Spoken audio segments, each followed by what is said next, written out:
안녕하세요. 여기서 늘 울고 웃고 위로를 얻는답니다. 전 40대 후반 여성이에요. 세상에 태어나서 정말 불법 빼고는 안 해본 일이 없을 정도로 힘들게 살았어요.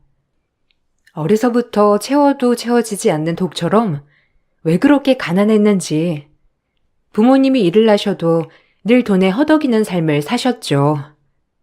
그런 가정에서 자란 저도 마찬가지로 항상 어려운 삶에 허덕이게 되었죠. 부모님은 그런 저에게 늘 미안한 마음을 가지셨어요. 꾀를 부리신 건 아니지만 참 어려운 삶이었죠. 그렇게 어렵게 자라온 저는 성인이 되어 20살이 되자마자 이곳저곳에서 아르바이트를 전전하며 직업을 찾아 나가기 시작했어요. 고깃집에서도 해보고 물류센터, 양식집, 일반 사무직 등등 가리지 않고 돈 되는 일이면 뭐든 진행했습니다. 참 재주라고 하죠. 저에게는 음식을 기가 막히게 만드는 재주가 있더라고요. 그래서 고깃집에서 아르바이트를 할 때는 일반 밑반찬들 만드는 일을 제가 담당하기도 하였죠. 그렇게 열심히 악착같이 살았어요. 그리고 나서 저는 고등학교 동창인 남편을 만나게 되었고, 저와 달리 마음에 여유가 있어 보이는 남편에게 끌리기 시작했어요. 그리고 결혼을 준비하게 되었죠. 하지만 시댁에선 저를 마음에 들어하진 않았어요. 고깃집에서 기껏 서빙하는 애랑 결혼을 한다는 게 말이 되니? 난 절대 안 된다고 본다. 내가 널 어떻게 키웠는데? 열심히 사는 애예요. 본받을 점이 얼마나 많은데요. 저는 부모 잘 만나서 어려움 없이 컸지만 윤진이는 정말 혼자 힘으로 고생하면서 여기까지 온 애라고요. 결혼할게요. 허락해 주세요. 윤진이랑 함께라면 뭐든 다 헤쳐나갈 수 있을 것 같아요. 네가 고생을 안 해봐서 그렇지. 그런 애가 뭐가 본받을 게 많다고 그러는 거니? 너도 고생을 해봐야 정신 차리지. 제가 책임질 수 있어요. 그러니까 엄마는 그냥 허락만 해주시면 돼요. 전 윤진이 아니면 절대 결혼 못하니까 그리 아세요. 시댁 식구는 변변치 않은 직업을 가진 저를 못마땅해 하셨죠. 하지만 남편의 적극적인 구애로 저희는 결혼을 하게 되었어요. 그래도 20살 때부터 가리는 거 없이 악착같이 돈을 모았기 때문에 저희 친정 부모님에게 손 벌리는 거 없이 결혼을 진행할 수 있었죠. 친정 부모님은 정말 저에게 미안해 하셨지만 본인들 앞가림하기도 바빴기 때문에 전 부모님의 짐을 덜어주는 것이 효도라고 생각했어요. 그렇게 결혼을 하게 되었고 고된 시집살이가 시작되었어요. 남편은 대기업 연구원이었기 때문에 아침 저녁으로 출퇴근하였죠. 결혼했으니까 이제 일은 안 했으면 좋겠어. 엄마가 좋아하시지도 않고. 나중에 그냥 네가 할 수 있는 걸 더 찾아보자. 어머님이 내가 일하는 거 못마땅하시대? 그래도 나도 매번 자기 기다리면서 집에만 있을 순 없잖아. 뭐라도 해야 할 텐데. 생활비는 내가 버니까 걱정 마. 그냥 지금은 이제 너 여태까지 쉬지 못했던 거 쉬는 가정이라고 생각해. 남편은 제가 내심 일을 그만두기를 바라더라고요. 저 역시 남편과 결혼을 하면서 남편에게 최선을 다하고 싶었기 때문에 일을 그만두었죠. 그리고 내조에만 전념했습니다. 요리에는 늘 자신이 있었기 때문에 늘 남편에게 먹일 밥상을 차리고 청소하는 게 제 낙이었죠. 가끔가다 신혼집에 시어머니와 시누이가 방문하는 날엔 조금 저를 힘들게 하는 게 있었지만 참을만은 했어요. 원래부터가 절 마음에 안 들어 하시는 분들이니 그분들에게 특별히 잘 보이고 싶거나 하는 마음이 없었기 때문에 기대치도 없었죠. 넌 뭐하느라 문도 늦게 여는 거야? 장훈이 일 나가면 그저 퍼질러 자고 쉬는 거지? 아주 남자 하나 잘 만나서 팔자 폈다. 그러게. 여자 팔자 뒤움박 팔자라더니 남자 하나 잘 물어서 고깃집도 그만두고 이렇게 내조하는 게 얼마나 좋겠어. 아, 오셨어요? 아니요, 저도 바빠요. 하루 종일 청소하고 밥하고, 그리고 이렇게 가끔 어머님 오시는 날은 전날에 장도 봐야 하고요. 뭐야? 지금 내가 와서 너 힘들게 한다고 은근 돌려 말하는 거냐? 내가 내 아들 집에 오는데도 이렇게 눈치를 봐야 해? 아니요, 그게 아니라 어머님 한 번이라도 밥 해드리려면 장 본다는 거죠. 뭘 그렇게 받아들이세요? 무서워요. 어디 말을 하겠나요?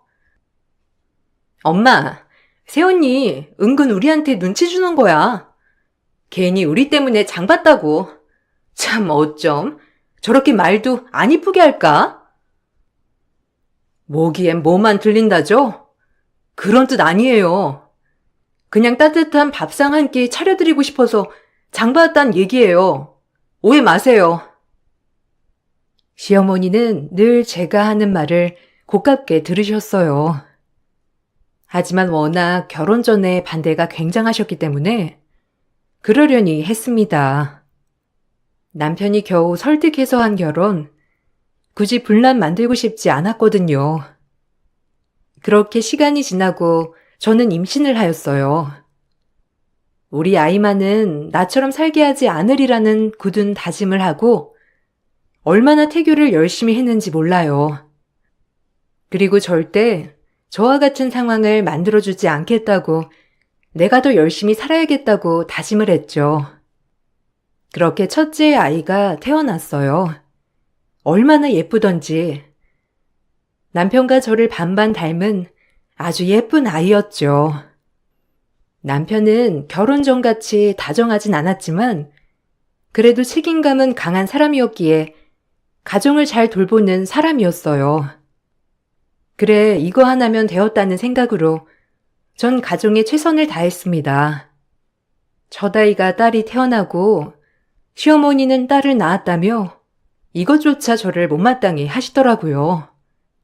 남편이 장손이었기 때문에 아들을 바라셨거든요. 참 마음에 안 든다 하니까 가지가지 한다. 하필 딸이야. 우리 아들 닮은 아들을 낳아야지. 어쩜. 아무짝에도 쓸모없이. 어머님, 요즘 세상에 아들, 딸이 어디 있어요. 그리고 저 역시도 딸을 바라는걸요. 요즘 세상엔 딸이 있어야 한대요. 얼마나 예쁜데요. 됐어. 예쁘긴.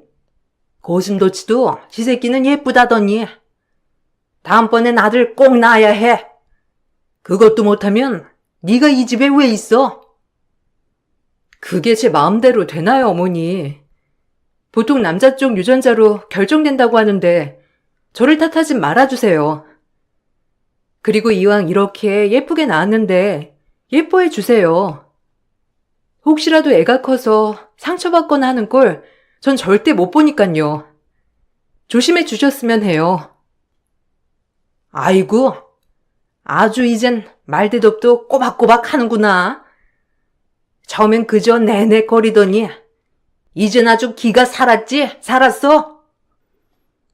시어머니는 끝까지 저에게 잔소리를 퍼붓고 가셨고 아이 한 번은 안아주지 않더라고요. 그저 아들 손주만을 바라셨어요. 그렇게 상심해 있는 저를 남편은 위로를 해줬지만 은근히 남편도 네가 아들을 낳았어야 했는데 라는 눈초리더라고요. 시어머니가 주시는 눈치는 참을 수 있었지만 이 모든 것이 저로 인해 시작된 것 같은 눈치를 주는 남편은 참기 힘들더라고요. 그래도 그렇지. 엄마한테 그렇게 퍼붓냐, 퍼붓길? 뻔히 너 마음에 안 들어 하시는 것도 알면서 그냥 맞춰드리면 좀 좋아. 뭐? 그럼 우리 아기한테 그렇게 얘기하는데 듣고만 있으란 말이야? 세상이 어떤 세상인데 어떻게 그렇게 대놓고 말을 해? 그리고 그래 뭐 아들 손주 원할 수도 있지. 그렇다고 해도 뻔히 손녀 앞에서 그러셔야겠냐고. 자기도 자기 딸이면서 왜 그래? 나는 괜찮은데 엄마 기분 언짢으니까 그렇지. 엄마가 너 마음에 안 들어 하는 거 알면서 계속 그렇게 눈밖에 나면 좋냐? 너도 뭐 엄마한테 쌓인 게 많겠지만 그냥 엄마 좀 맞춰두려. 그냥 그러려니 하란 말이야. 그래도 좋아할까 말까인데. 남편은 저에게 어머님의 비율을 잘 맞춰주라고 신신당부를 했죠. 조금은 억울하고 화가 났지만 출산한 지 얼마 되지 않았기 때문에 우리 딸 때문이라도 내가 좋은 마음을 먹어야겠다고 생각했어요. 그렇게 딸아이를 키우고 남편의 내조를 이어가던 중 뭔가 저도 해야 될 것 같은 생각이 들더라고요. 이렇게 세월을 보낼 바엔 우리 딸에게 조금 더 당당한 모습을 보여주고 싶었거든요. 집에서 내조만 하는 생활도 나쁘진 않았지만 저 자신을 위해서라도 뭔가를 해야 할 것 같이 생각이 많이 들기도 하였고요. 나 이제 쉰지도 오래됐는데 가게 같은 거 하나 해볼까? 자기도 외벌이보단 맞벌이가 낫지 않아? 아무리 연봉이 높아도 그래도 같이 벌면 덜 부담스럽잖아. 안 그래? 우리 연수가 커서도 내가 일하는 게 더 나을 것 같기도 하고. 어떻게 생각해? 무슨 일하게? 맞벌이는 뭐 아무나 하냐? 네가 경력이 있어 뭐가 있어? 대학도 안 나왔잖아. 그냥 집에서 내조나 해. 뭐? 꼭 말을 그렇게 해야 해? 경력이야 지금부터 쌓으면 되고 응원해주진 못할 망정 무시하는구나. 자기가 그럴 수 있어? 아니, 무시가 아니라 현실을 얘기하는 거야. 기분 나빴어? 그럼 미안해. 그런 뜻 아니었어. 아직 연수도 어린데 네가 좀 더 돌봤으면 해서 그래. 연수 크고 생각해도 괜찮잖아. 난 그냥 자기가 조금 더 가정에 집중했으면 좋겠기에 한 말이야. 그래도 말 좀 생각해가면서 해. 나도 대학 가고 싶었고 당신처럼 앉아서 일하는 일 하고 싶었어. 내 마음 잘 알 것 같이 그래놓곤. 남편은 절대 저를 무시한 게 아니라고 하더라고요. 하지만 100% 저를 무시한 발언을 한 것은 맞았죠. 그렇게 전 무엇을 할까라는 계획은 조금 접어둬야 했어요. 그리고 아이가 3살 정도 되었을 때 둘째 임신 소식을 알았죠. 기쁨보다는 걱정이 앞서더라고요. 참 지금 생각하면 아이한테 미안한 일이죠. 남편이 외벌이이기도 한데 갑작스러운 둘째 소식에 조금 놀랐던 거예요. 그리고 시댁에서 너무 아들을 원했기도 해서 부담스러운 마음도 컸고요.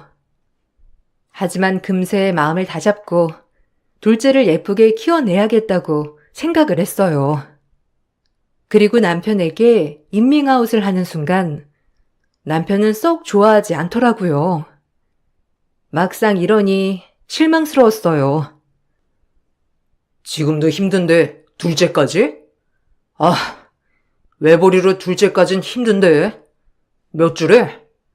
아니 싫은 건 아닌데 솔직히 당황스럽네. 그래도 그렇지. 어떻게 그렇게 반응할 수가 있어?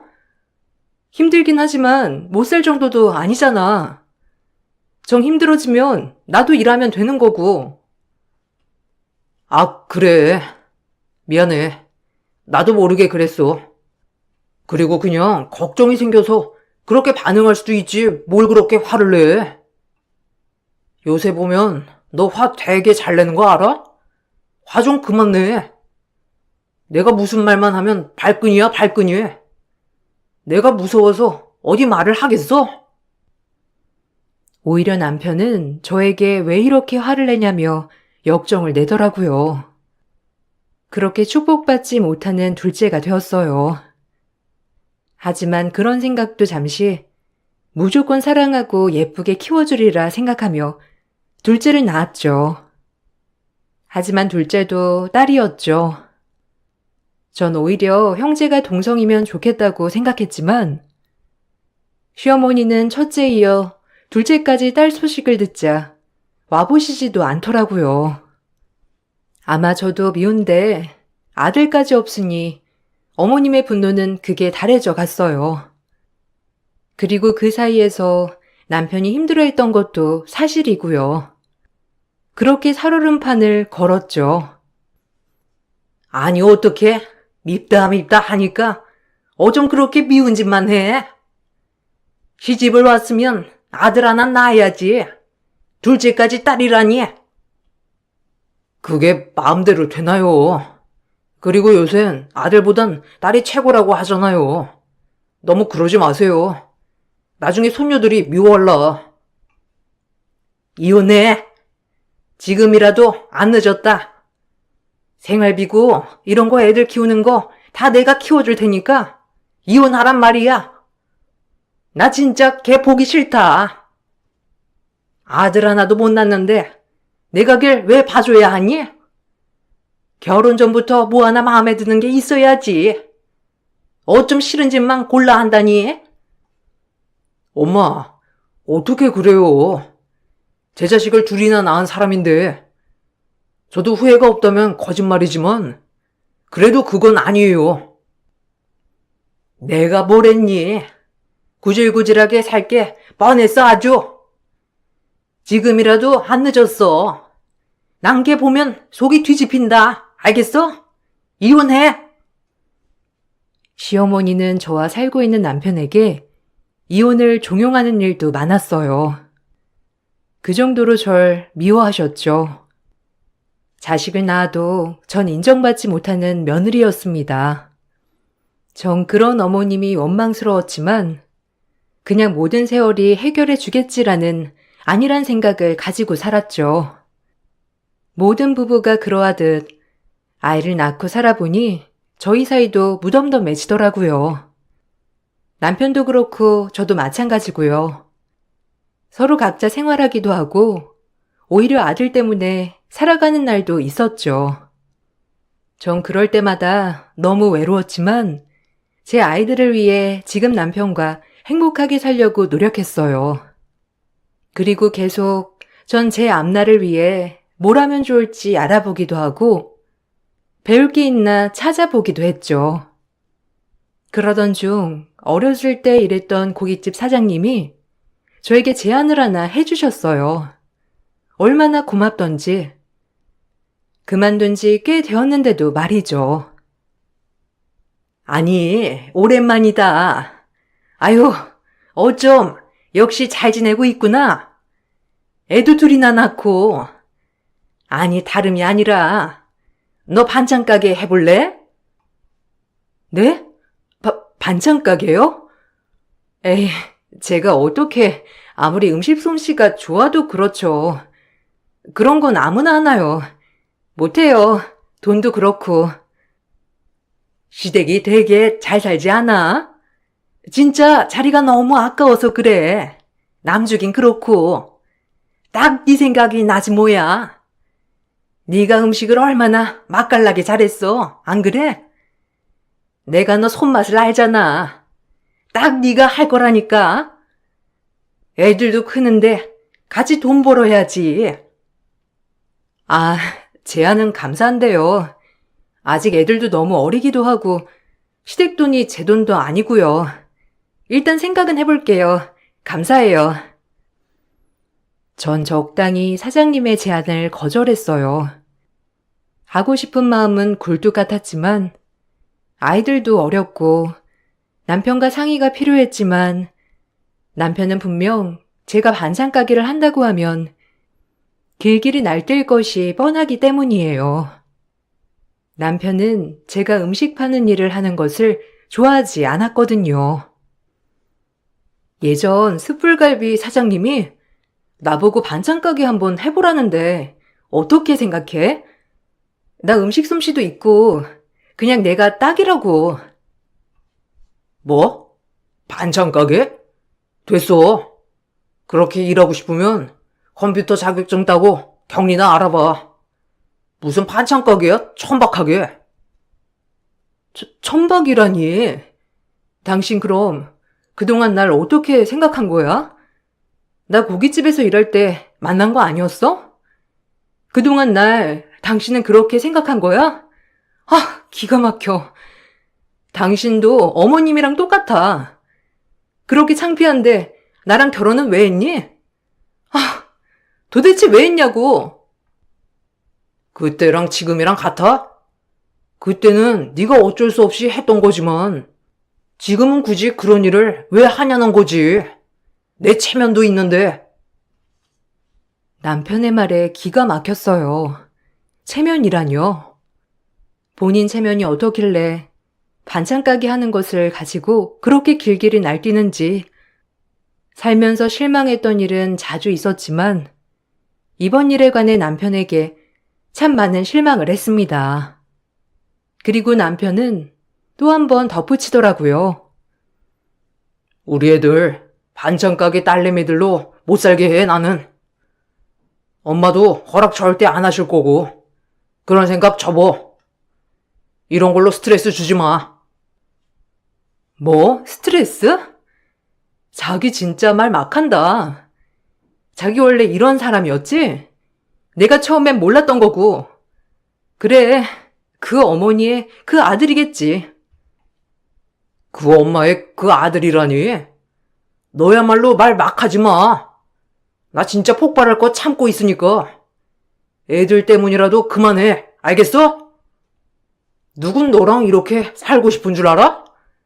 구질구질하고 나도 실증 나. 그래도 그냥 애들 보고 참는 거야. 알겠어? 내 속 그만 뒤집어. 폭발? 자기가 뭐가 폭발할 것 같은데. 내가 반찬 가게 하겠다고 하는 게 그렇게 화낼 일이야? 나 진짜 자기 모르겠어. 오히려 남편은 적반하장으로 화를 내더라고요. 그래서 그날 반찬 가게 이야기를 접어야 했습니다. 사장님껜 사정을 이야기하고 죄송하다고 했죠. 그리고 전 무언가를 할 수 없다는 마음에 자존감이 많이 다쳤어요.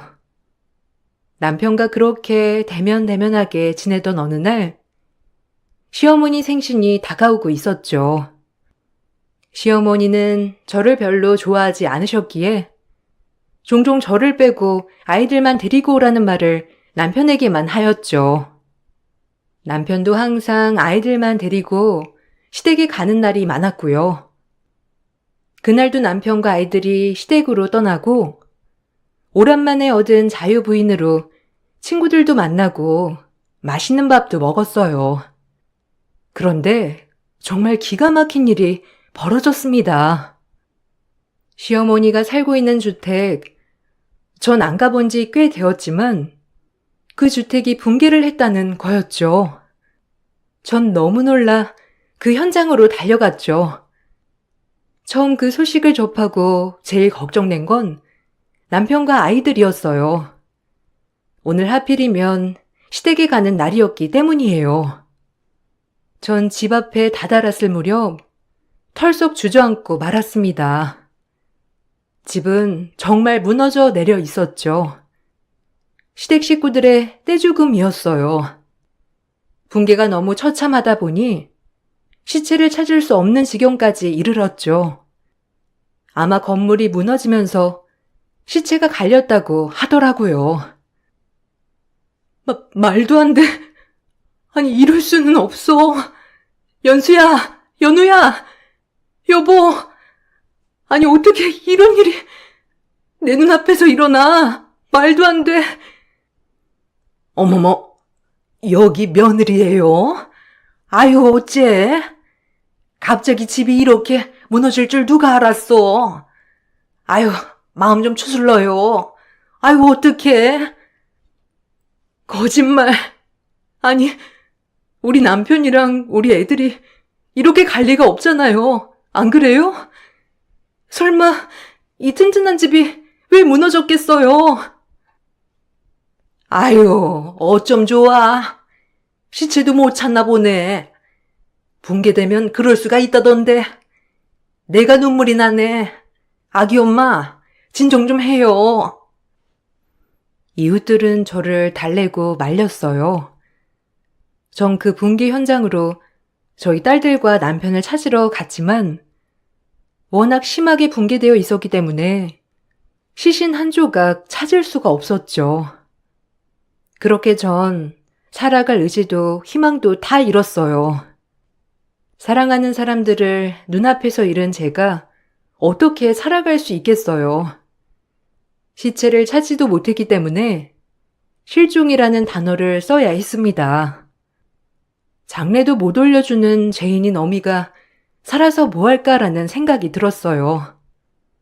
전 해서는 안 되지만 죽을 결심도 해봤죠.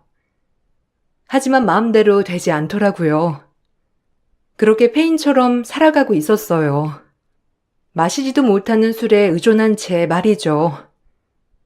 제 주변 사람들은 그런 제가 걱정이 됐는지 살뜰히 저를 챙겨주었지만 그런 고마운 마음조차 잊어지더라고요. 그렇게 술에 찌든 하루하루를 보냈어요. 그러다 저에게 반찬 가게에 제의를 주신 사장님이 저를 어둠에서 끌어내 주셨죠. 너무 고마운 분이셨어요. 힘든 저를 정신 차리게 해주신 분이거든요. 그렇게 음지에서 나왔어요. 정신 차려. 네 아이들을 생각해서 네가 이러고 있으면 되니? 산 사람은 살아야지. 너 나중에 애들 보려면 뭐라도 네가 해야지, 안 그래? 정신 차려라, 당장. 당장 어떻게 들릴지 모르겠지만 산 사람은 사라지더라. 그러니까 용기를 내. 내가 도와줄게. 사장님, 저 어떡하면 좋아요? 저 정말 이제 혼자인데 우리 애들, 아니 애들 아빠 정말 다시 못 본다고 생각하니까 숨이 안 쉬어져요. 그래, 네 마음 다 알아. 나도 우리 자식 먼저 보내고 사는 게 아니었어. 그래도 사라지더라. 또다시 만날 생각하며 사는 거야. 사장님도 자식을 잃어보신 분이었기에 제 마음을 헤아려 주시더라고요. 전 그렇게 사장님의 도움으로 한 발 한 발 세상 밖으로 나올 수 있었어요. 전 사장님이 제안하신 반찬 가게를 맡아서 하게 되었죠. 너무 공허하고 쓸쓸했지만 일하는 순간은 바빴기 때문에 조금은 슬픔이 잊혀지기도 하더라고요. 그렇게 일을 했습니다. 아니, 일에 매달렸죠. 아이들과 남편이 생각나지 않게 말이에요. 그로부터 11년쯤 지났을까요? 전 어느덧 반찬 가게에 체인점을 내는 수준까지 가게 되었고 건물도 몇 채를 살 수 있었습니다. 다 저를 옆에서 도와주신 사장님 덕분이었죠. 그리고 전 어느 때와 똑같이 반찬 배달을 하였죠. 엄청 으리으리한 펜트하우스더라고요. 비대면으로 배달을 마치고 돌아왔는데 그 배달한 집에서 전화가 다시 오더라고요. 모듬전이 부서졌다면서요. 그럴 리가 없을 텐데 라고 생각했지만 뭐 가는 과정에서 혹시라도 조금 부서지거나 할 수도 있겠구나 생각을 하기도 했어요. 거의 없는 일이지만 말이에요. 모듬전이 부서졌거든요. 이거 다시 해다 주세요. 저희도 굉장히 중요한 손님 맞이인데 너무 곤란하네요. 아, 그러셨어요? 네, 죄송합니다. 금방 다시 가져다 드릴게요. 정말 죄송해요. 70번지 맞으시죠? 금방 가겠습니다. 서둘러 다시 전을 포장하고 이번엔 비대면이 아닌 직접 집으로 제가 벨을 누르고 들어갔어요. 무슨 잔치를 하나 꽤나 시끌벅적 하더라고요. 문만 열어주고 제가 온 사실을 다른 사람들은 인지를 못하는 것 같기도 했어요. 얼마나 시끄럽던지. 아, 안녕하세요. 여기 정 가져왔습니다. 다시 배달이요. 한번 확인해 주시겠어요? 예쁘게 담아온다고 왔는데. 그렇게 주인과 마주하는 순간 저는 정말 뒤로 놀라 자빠질 경험을 했습니다. 그 주인은 다름 아닌 시어머니였던 것이죠. 그리고 맞은편에 있는 제 남편, 그리고 꽤 컸지만 한눈에 봐도 알아볼 수 있는 내 두 딸. 11년 전 붕괴 사고로 떼죽음을 당해 시체조차 찾을 수 없었던 그 사람들이었던 거죠. 전 너무 놀라 손을 발발 떨었고 절 보자마자 시어머니와 남편은 당황하더라고요. 이게 어떻게 된 거예요? 말이 돼? 아니, 당신들 죽은 거 아니었어? 그때 그럼 그 집은 뭐야? 그래서 시체조차 없었구나. 그게 말이야. 일단 나가서 얘기하자. 지금 손님들이 와 있으니까 좀 나가서 얘기해. 내가 알아듣게 설명할게. 알아듣게? 연우야, 연수야, 엄마야, 엄마. 너희 혹시 엄마 다 잊은 건 아니지? 아니, 어떻게 된 거야, 당신들? 제 말이 끝나기가 무섭게 아이들은 저를 보고 긴가민가 했지만 그래도 큰아이가 엄마다라고 달려오더라고요. 얼마나 가슴이 아프던지. 아니, 정말 이 세상 모든 것들에게 감사했습니다. 우리 딸들이 이렇게 살아 숨쉬는 것만으로도 말이에요. 그리고 이렇게 내가 열심히 살길 잘했다는 생각이 들 정도로 모든 것에 감사하게 되었죠. 한참을 껴안고 울고 있을 때 시어머니가 한마디 하더라고요. 아유, 지긋지긋해. 여기까지 따라올 줄 몰랐는데 참 아깝구나. 너 하나 떼어놓으려고 그 쇼를 했는데 기어이 여길 찾아. 뭐라고요? 쇼를? 그럼 지금까지 집 부서지고 숨어 살았다는 거예요? 저 하나 빼돌리려고? 기가 막혀. 당신도 여기에 동조했다는 거 아니야? 날 그렇게 떼어나고 싶었니? 내가 그렇게 싫었어? 그냥 이혼하자고 하지 왜 쇼를 해? 엄마, 진정해요. 아니, 내가 그냥 천천히 설명할게. 솔직히 우리 사이 별로였잖아. 그래서 그냥 너도 네가 하고 싶은 거 다 하고 살라고 겸사겸사 그랬던 거야. 그리고 엄마가 애들 잘 키워주신다고 하니까 아휴, 진정해. 나가서 얘기하자. 전 너무 어이가 없었어요.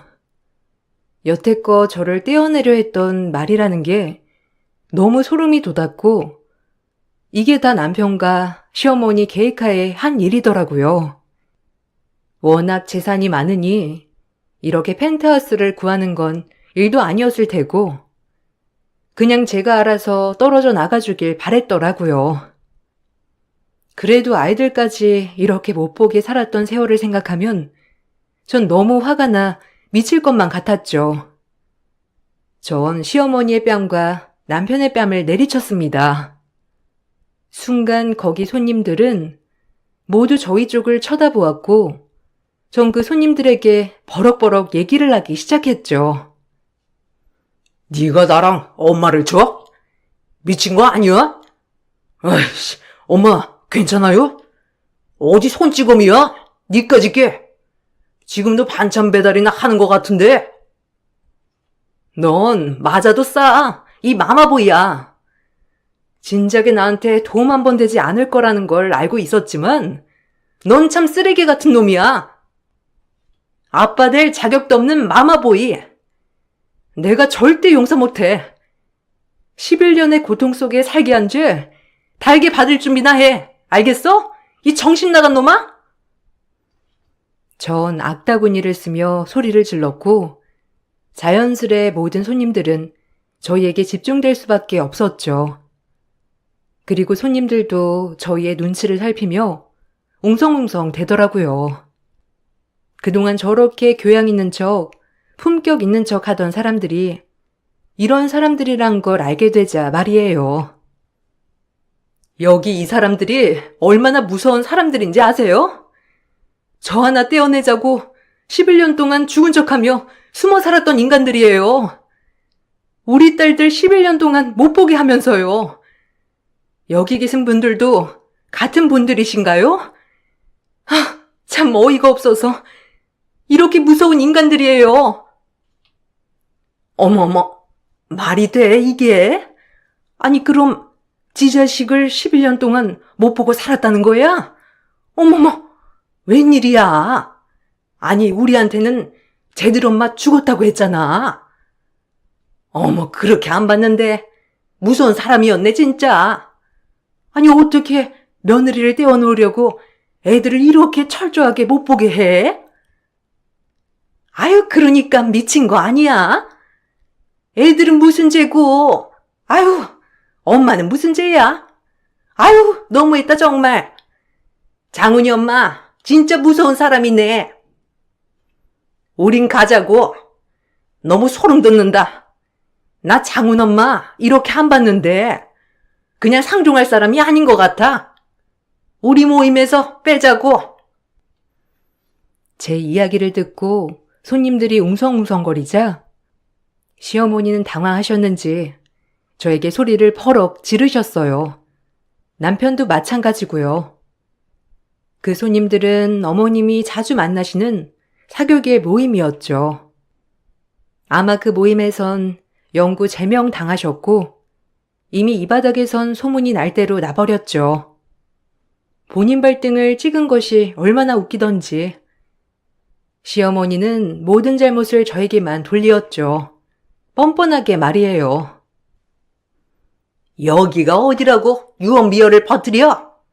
너 당장 나가지 못해? 예나 지금이나 아주 천박하게 그지없는 년 같으니라고. 어디 내 뺨을 후려쳐 니년이? 알아서 그러니 떨어져 나가면 좀 좋아? 그럼 이 꼴은 털봤을 거 아니야? 안 그래? 아유 지겨워.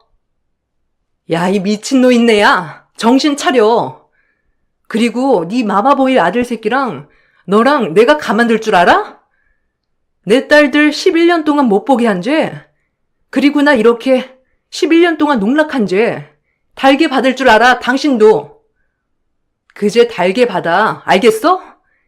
내 딸들 못 보고 산 세월 다 보상받을 거야. 전 딸들에게 나가자고 말했어요.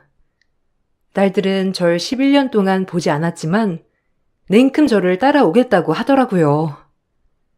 큰딸은 중학생 정도 되었기 때문에 지금 이 사실을 알고 아빠를 매우 원망하는 눈빛이었어요. 작은 딸은 언니를 졸졸 따라다니기만 했고요. 엄마 말이 사실이야? 아빠! 엄마 죽었다며. 근데 지금 우리 일부러 못 보게 한 거야? 할머니랑 아빠랑 짜고 엄마 저렇게 버린 거야? 우리 아빠 맞아? 어떻게 그럴 수가 있어? 나 지금부터 아빠 용서 못해. 벌 달게 받아. 가자, 연우야. 아니야, 연수야. 아빠 말 좀 들어봐. 아빠한텐 너희들 뿐인 거 알잖아. 안 그래, 어? 아빠 얘기 좀 먼저 듣고 선택해주라. 아니, 사과는 엄마한테 해야지. 나 그동안 엄마 너무 그리웠는데 내색 안 했어, 알아? 죽었다고 했으니까 용서 못해. 11년 만에 본 딸들이지만 참 내 딸들답게 컸더라고요. 얼마나 똑부러지고 야무진지. 전 지금 이루어 놓은 것들도 많았고 충분히 혼자의 몸으로 두 딸들을 케어할 수 있는 정도가 되었죠. 딸들을 데리고 나가려고 하는데 시어머니가 제 머리끄덩이를 잡았어요. 그러자 제 첫째 딸이 할머니를 밀치며 소리를 지르더라고요. 얼마나 고맙고 눈물이 나던지 제 편이 있다는 생각에 참 기뻤어요. 엄마한테 이러지 마. 당신이 뭔데 우리 엄마를 이렇게 대해? 당신보다 훨씬 고귀한 사람이니까 적당히 해. 알겠어? 들었지? 당신 노망 내가 막아줄게. 똑똑히 기다리고 있어. 이런 펜트하우스 살아봤자지. 기대해. 내가 어떻게 하는지. 저 전현 핏줄들이 어딜 가? 내가 그렇게 먹이고 입혔는데 아주 망나니 같은 것들, 은혜도 모르는 년들. 입 다물어. 이 노망난 할망구야. 미치려면 곱게 미쳐. 알겠어? 돈이나 준비해놔. 손해배상. 내가 절대 가만 안 있을 테니까. 남편이 뒤에서 절 붙잡았지만 전 그 길로 딸들을 데리고 지금까지 있었던 모든 일을 변호사를 통해 얘기했어요. 변호사 또한 엄청 놀라더라고요. 그리고 변호사를 통해 친권 양육권을 모조리 제가 가져올 수 있었고 전 이혼소송과 손해배상 청구를 진행했어요. 저에게 14억이란 돈과 매달 양육비를 지급하라고 법원에서 명령이 떨어졌죠. 시어머니와 남편은 절대 그럴 수 없다고 항소했지만 법원은 제 편이었어요. 11년의 대가가 14억이라는 돈에 값어치밖에 되지 않는다는 것에 대해 조금은 상심했지만 지금 눈에 넣어도 아프지 않을 딸들을 제 옆에 둘 수 있어서 너무 행복하답니다. 딸들도 엄마라는 빈자리 때문에 늘 위축되었다고 하더라고요. 할머니와 아빠랑 사는 것보다 지금 이렇게 저와 셋이 사는 이 순간이 행복하다고 말하고 있고요. 이 삶을 되찾기까지 얼마나 힘들었는지 그저 지금의 삶에 감사하고 살고 있습니다. 반찬 가게가 너무 잘 되어서 이렇게 딸들에게 안락한 삶을 줄 수 있다는 게 제 가장 큰 기쁨이에요. 무엇보다 딸들은 제가 반찬 가게 하는 걸 참 좋아한답니다. 지금에서야 찾은 내 완전한 행복, 늘 하루하루 감사한 마음으로 살 거예요. 여러분들도 매 순간 감사하는 마음으로 살아보세요. 세상이 달라진답니다. 제 글 읽어주셔서 감사드려요. 좋은 하루 보내시길 바랍니다.